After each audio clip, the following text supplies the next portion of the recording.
నమస్తే welcome to Andhraprabha నేను లక్ష్మి గత 8 రోజులు నష్టాలతో అష్ట కష్టాలతో తల్లడిల్లిన షేర్ మార్కెట్ ఆర్బీఐ టానిక్ తో మళ్లీ పుంజుకుంది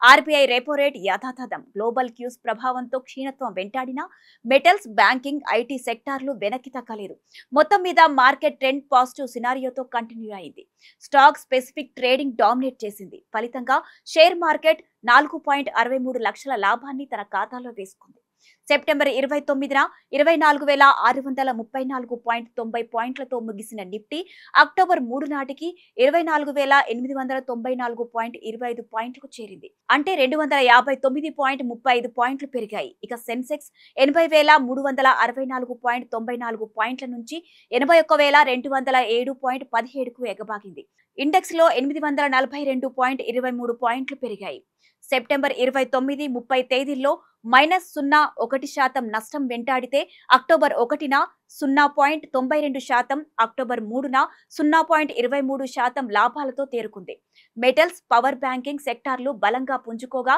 ఐటీ ఫార్మా రంగాలు కోలుకున్నాయి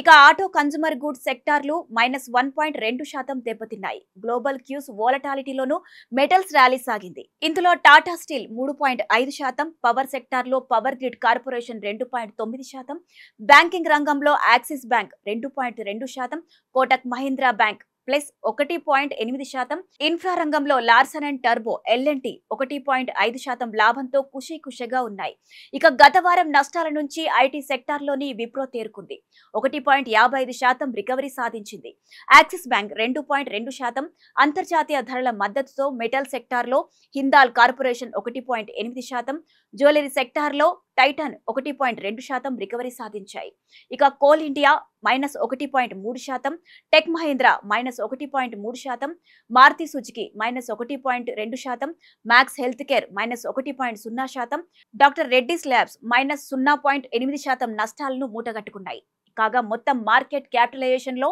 ఇండియన్ మార్కెట్ నష్టపోలేదు అదనంగా 4.63 లక్షల కోట్ల లాభం సాధించింది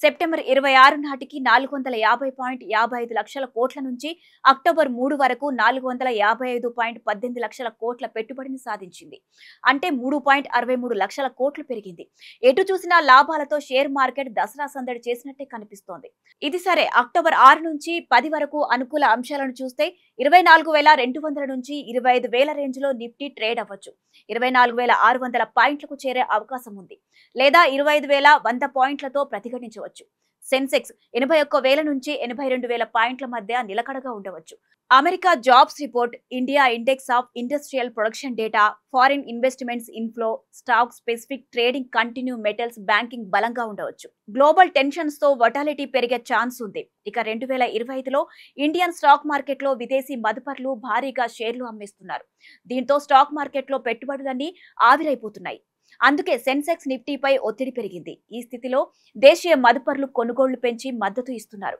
అసలు దేశీయ పెట్టుబడిదారులు ఎందుకు అమ్మేస్తున్నారు భారత్ కు ప్రత్యామ్నాయంగా చైనా తైవాన్ సౌత్ కొరియా దేశాలకు ఎందుకు మళ్లుతున్నారు